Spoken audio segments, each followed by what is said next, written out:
जगदम्बा घर में दियरा बार अइनी हो, जग तारन घर में दियरा बार अइनी हो,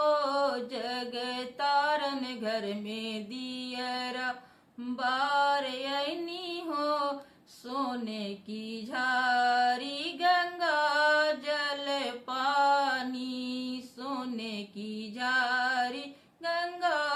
जल पानी, मैया के चरण पखार अइनी हो, जगदम्बा घर में दियरा बार अइनी हो, जग तारन घर में दी सोने की थाली में भोगवा लगईन, मैया के भोग लगायनी हो, जग तारन घर में दियरा